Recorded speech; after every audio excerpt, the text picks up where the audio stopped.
শুভেন্দু বাবু এখন ভালো শাসছেন। আপনি আপনি কি কি করেছেন আমরা সবাই জানি। শুভেন্দু বাবু এখন ভালো হয়ে গিয়েছে। মমতা ব্যানার্জি 2021 সালে কি বলেছিল? ওরা বাপ বেটা মিলে খুন করিয়েছে, ওরা বাপ বেটা মিলে হিংসা চালিয়েছে, তাই তো? তাই মমতা ব্যানার্জি শুধু বলে দিলে হবে না। আপনি রাজ্যের পুলিশ মন্ত্রী শুভেন্দু অধিকারী এখনো এই খুনের পিছনে যদি যুক্ত সত্যিকারের অর্থে থাকে, ধরে কেন জেলে ভুরছেন না? শুভেন্দু অধিকারীর সাথে সাথে আপনাকেও জবাব দিতে হবে। আপনার কাছ থেকেও নন্দীগ্রামের মানুষ জানতে চাইছে। 14 বছর ক্ষমতায় আছে, 14 বছর ক্ষমতায় থাকার পরেও কেন শেখ রেজাউল করিমের পরিবার বিচার পেল না? কেন আদিত্য বেরার পরিবার বিচার পেল না? কেন শেখ সেলিমের পরিবার বিচার পেল না? এটা অন্য কেউ জবাব দেবে না, মমতা ব্যানার্জিকে এর জবাব দিতে হবে। আচ্ছা মন্ত্রী 14 বছর কারা শাসন কার্য আছে বলো? 14 বছর কারা ক্ষমতায় আছে? আইএসএফ পার্টি না তৃণমূল পার্টি? তাহলে শেখ রেজাউল করিমের পরিবারকে নাইকে পাইয়ে দেবে, দেওয়া দরকার রাজ্য সরকারের। তারা দিতে ব্যর্থ হয়েছে, তারা ম্যানেজ করে চলছে। তাহলে ব্যর্থতার দায় কার কাছে নিতে হবে? শুধু নন্দীগ্রাম দেখিয়ে ভোটের বৈতরণী পার করতে চাই? আমি জানতে চাই আপনাদের কাছে, নন্দীগ্রামের মানুষ বলুন, এই 14 বছরে নন্দীগ্রামে একটা নতুন স্কুল তৈরি হয়েছে? যদি শেখ রেজাউল কবিরের নামে একটা তো স্কুল তৈরি করতে পারতো। বছর আসলে তার ছবিতে মালা দেওয়ার জন্য হুড়োহুড়ি লেগে যায়। শুভেন্দু বাবুরা আগে দেবে না মমতা ব্যানার্জি দলের আগে দেবে? কিন্তু দুজনের কেউই একটা। 14 বছর চলে গেল, আদিত্য বেরার নামে একটা স্কুল করেছে? আপনারা বলবেন কেউ করেছে? উল্টে স্কুলগুলো বন্ধ হয়ে যাচ্ছে। যেখানে আদিত্য বেরার পরিবারের ছেলেরা পড়াশোনা করবে, যেখানে আপনার শেখ সেলিমের পরিবারের ছেলেরা পড়াশোনা করবে, সেই স্কুলগুলোকে ধ্বংস করে দিয়েছে এই 14 বছরে মমতা ব্যানার্জি। শুধু আপনার এই নন্দীগ্রাম নয়, সারা পশ্চিম বাংলাতে 2012 থেকে 2024 এই সমকালের মধ্যে প্রায় 25,000 প্রাইমারি স্কুল বন্ধ করে দিয়েছে। যেই প্রাইমারি স্কুলগুলোতে ওই আদিত্য বেরার মতো গরিবের পরিবারের ছেলেরা পড়াশোনা করত, শেখ রেজাউল কবিরের পরিবারের গরিব ছেলেরা পড়াশোনা করত, এই মমতা ব্যানার্জি দায়িত্ব নিয়ে শুভেন্দু অধিকারী 2020 সাল পর্যন্ত 20 না 21 ছাড়লো দল ভাই, ওই 20 বা 21 ধরছি আমি, দায়িত্ব নিয়ে এরা স্কুলগুলোকে বন্ধ করেছে। আপনার নন্দীগ্রামের অলিতে গলিতে গুটি কয়েক যে প্রাইমারি স্কুল আছে, খোঁজ নিয়ে দেখুন কতগুলি স্কুল বন্ধ হয়েছে, আর যে কটা আছে সেইগুলো দেখুন টিচার নাই। দায়ী কার? শুভেন্দু অধিকারীর অতটা দায়ী যতটা মমতা ব্যানার্জি দায়ী। কারণ এখানকার এই যেটা হয়েছে এর অন্যতম হোতা ছিল শুভেন্দু অধিকারী। তা তো আপনাকে আমরা বাংলার মানুষ মমতা ব্যানার্জিকে ভরসা করে, নন্দীগ্রামের মানুষ মমতা ব্যানার্জিকে ভরসা করে, রাজ্যের মানুষ মমতা ব্যানার্জিকে ভরসা করে ক্ষমতায় নিয়ে আসলো। দুর্ভাগ্য, ক্ষমতায় নিয়ে আসলে ভেবেছিল এই অন্যায়ের এই খুনের বিচার হবে। বিচার তো দূরের কথা, আমরা খোঁজ নিয়ে দেখছি এই উল্টে আমাদেরই ক্ষতি করছে, স্কুলগুলোকে বন্ধ করে দিচ্ছে। মদের দোকান পাড়ায় পাড়ায় লিগাল ইল্লিগাল হয়ে যাচ্ছে, স্কুলের গুলো দেখতে পাওয়া যাচ্ছে না। তাই সময় এসেছে ঐক্যবদ্ধ হতে হবে, দলবদ্ধ হতে হবে। এই শেখ রেজাউল কবিরের পরিবারকে ন্যায় দিতে হবে, আদিত্য বেরার পরিবারকে ন্যায় দিতে হবে, ভরত মন্ডলের পরিবারকে ন্যায় দিতে হবে, বিশ্বজিৎ মাইতির পরিবারকে ন্যায় দিতে হবে। শেখ সেলিম সহ যারা ওই সময় খুন হয়েছিল, যারা গায়েব করেছে, তাদের পরিবারকে ন্যায় দিতে গেলে নন্দীগ্রামের মানুষকে ঐক্যবদ্ধ হতে হবে, রাজ্যের মানুষকে ঐক্যবদ্ধ হতে হবে। এই বিজেপির সরকার পশ্চিম বাংলায় যেটা চলছে, পর্দার সামনে মমতা ব্যানার্জি আর শুভেন্দু অধিকারী লড়াই করলো, পর্দার আড়ালে এই দুজনের খুব ঘনিষ্ঠ বন্ধু, দুজনের বন্ধু, এরা বাংলার মানুষকে বোকা বানাচ্ছে। তাই সময় এসেছে একদিকে শুভেন্দু অধিকারীদেরকে হারাবো, অপরদিকে মমতা ব্যানার্জিদেরকে হারাবো। একসাথে বিজেমূলকে হারিয়ে বাংলা ছাড়া করব। নন্দীগ্রামের যারা সেই সময় তাদেরকে খুন করেছে, তাদের পরিবারকে ন্যায় দেবো। রাজ্যে যত অনাচার অন্যায় হচ্ছে সেইগুলোকে আমরা বন্ধ করব। সহমত আছেন তো নাকি? যারা সহমত আছে হাত তুলুন। এই অন্যায়কে দূরে যারা আছেন, রাস্তার উপরে যারা আছেন, এই অন্যায়ের বিরুদ্ধে লড়াই হবে তো নাকি? কেউ আটকাতে পারবে না।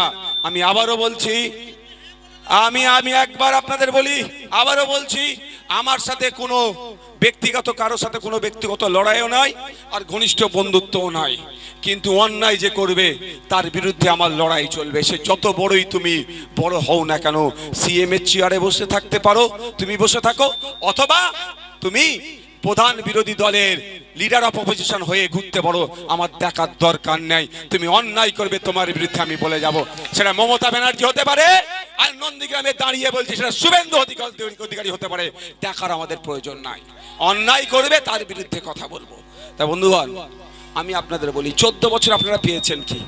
একটা বলুন, যে নন্দীগ্রামের এত মানুষ শহীদ হলো তো, এত মানুষ বিধবা হলো তো, এত মহিলা বিধবা হলো তো, এত বাপ হারা হলো তো, মানুষ কেউ সন্তান হারা হলো তো, কেউ পিতা হারা হলো তো, তাহলে 14 বছরে কি পেয়েছেন আমাকে বলুন। আমি একটু জানতে চাই আপনাদের কাছে। সেই সময় যে পুলিশ অফিসারগুলোর নামে অভিযোগ ছিল, বরং তারা প্রমোশন পেয়ে গেল। আর শেখ রেজাউল করিমের পরিবার বছরে বছরে একবার তাদেরকে মনে পড়ে, কে আগে মালা দেবে তার হুটোফুটি হচ্ছে। সে শেখ রেজাউলের পরিবার সরকারি স্কুলে সুযোগ পাওয়া থেকে বঞ্চিত হচ্ছে, সরকারি স্বাস্থ্য ব্যবস্থা থেকে বঞ্চিত হচ্ছে, ইভেন হায়ার এডুকেশনের জন্য যে কাস্ট সার্টিফিকেটের প্রয়োজন ওবিসি, শেখ রেজাউলের পরিবারের কাছ থেকে সেটাও কেড়ে নেওয়া হয়েছে। এখন ওবিসির নামে যেটা চলছে ভণ্ডামুচড়া, আর কিছু নয়। ওই সার্টিফিকেট বাড়িতে রাখা, আর গরমকাল এসছে, একটু যদি সন্ধ্যের পরে একটু বেশি বেশি করে চা, শীতকাল পড়ছে, সন্ধ্যের পরে একটু বেশি বেশি করে লোকে চা খায়, ওই সার্টিফিকেট ধরিয়ে চা খাওয়ার সময় লাভটা পেয়েছে কি? আচ্ছা আপনারা বলুন, 14 বছরে এই নন্দীগ্রাম বিধানসভার মানুষ বলুন, একটা নতুন স্কুল তৈরি হয়েছে? হলে বলবেন। উল্টে আমি আপনাকে বলে যাচ্ছি, বুথে বুথে লিগাল ইলিগাল মদের দোকান হয়ে গেছে। তাহলে নন্দীগ্রামের মানুষের উপকার করলো না ক্ষতি করলে মমতা ব্যানার্জি? আর এই মমতা ব্যানার্জি করার পিছনে শুভেন্দু অধিকারীরও অনেকটা অবদান আছে। এরা দুজন মিলে নন্দীগ্রামের মানুষকে শোষণ করছে। তাই 2026 সাল এসছে, কে হিন্দু কে মুসলমান দেখার দরকার নাই।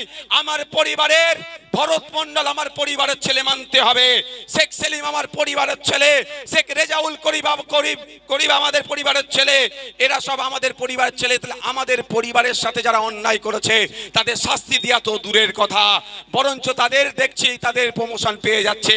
তাই ঐক্যবদ্ধ হতে হবে, রেজাউলের পরিবারকে ন্যায় দিতে হবে, ভরতের পরিবারকে ন্যায় দিতে হবে, অদিত্যের পরিবারকে ন্যায় দিতে হবে। আমাদের কাঁধে কাঁধ মিলিয়ে লড়াই করতে হবে। এই বিজেপি তৃণমূলকে 2026 সালে বাংলা তাড়াতে হবেই, বিশেষ করে এই নন্দীগ্রাম তাড়া করতে হবে। গণতান্ত্রিক প্রক্রিয়াতে এদেরকে বিসর্জন দেবেন তো নাকি? গণতান্ত্রিক প্রক্রিয়া এদেরকে কি করবো আমরা? না শুভেন্দু অধিকারী না মমতা ব্যানার্জি, অনেক হয়েছে আর নয়। আমি একটা জিনিস জানতে চাই, 2021 সালের পরে মমতা ব্যানার্জি কতবার নন্দীগ্রামে এসেছে? এই দেখো খালি। তাহলে ভোটের সময় কি হয়েছিল? তখন কত মিষ্টি মিষ্টি কথা বলেনি? আমি একটা উদাহরণ দিচ্ছি।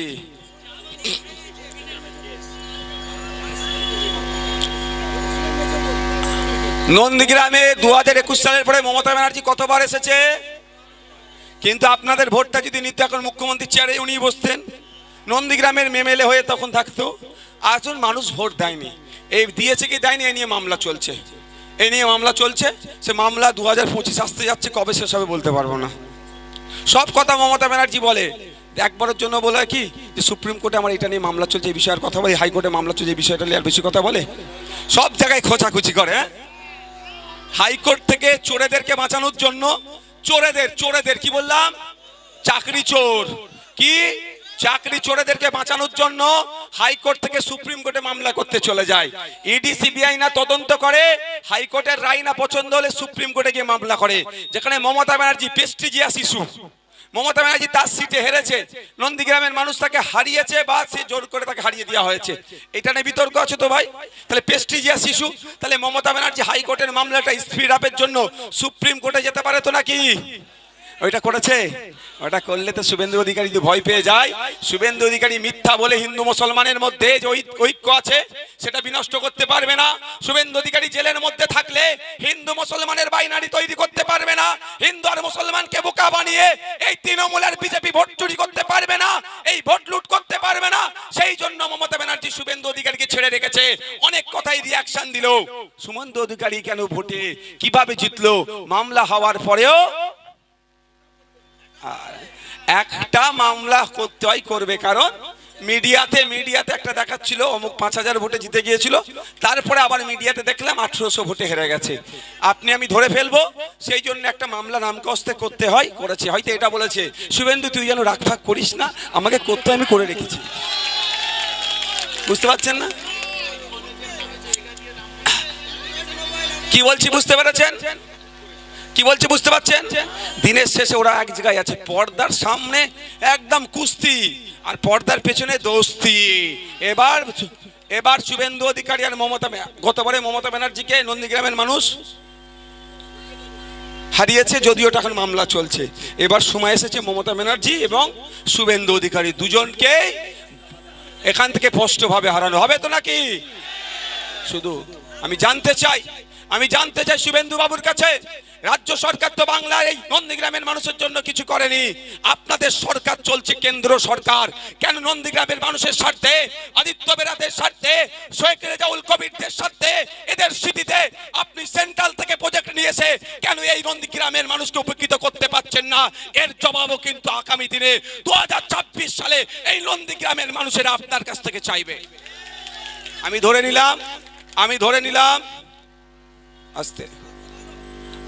নিলাম রাজ্য সরকার করতে দিচ্ছে না শুভেন্দু অধিকারীকে, মেনে নিচ্ছি। তো শুভেন্দু অধিকারী তো আর একটা সরকার চলছে, কি সরকার? কেন্দ্র সরকার। তাহলে কেন্দ্রের প্রজেক্ট নিয়ে এসেছে, এনেছে। ওরাও চাই নন্দীগ্রামের কি হিন্দু কি মুসলমান এই দুরবস্থার মধ্যে থাকুক। 14 বছর কোনো পরিবর্তন হয়নি নন্দীগ্রামের, বরঞ্চ নন্দীগ্রাম আরো পিছিয়ে যাচ্ছে। শুধু হিংসা হচ্ছে, নন্দীগ্রামের মানুষ আজকে আতঙ্কিত হয়ে আছে। তাই বন্ধুগণ, আমাদের সময় এসেছে, 2026 সাল আসছে, আমাদের বুঝিয়ে দিতে হবে। একদিকে আমরা শুভেন্দু অধিকারীর বিজেপি দলকে বুঝাবো, অপরদিকে আমরা মমতা ব্যানার্জির তৃণমূলকে বুঝিয়ে দেব নন্দীগ্রামের মাটি বিপ্লবের মাটি, সর্বোপরি মেদিনীপুরের মাটি বিপ্লবের মাটি। এই বিপ্লবের মাটি থেকে হাজার হাজার যোদ্ধারা দেশের জন্য আত্মবলিদান দিয়েছে। সেই মাটিকে আমরা, মাটির সম্মানার্থে, মাটির গুরুত্বকে আমরাও বুঝিয়ে দেব। কোন সাম্প্রদায়িক শক্তি এই মাটিতে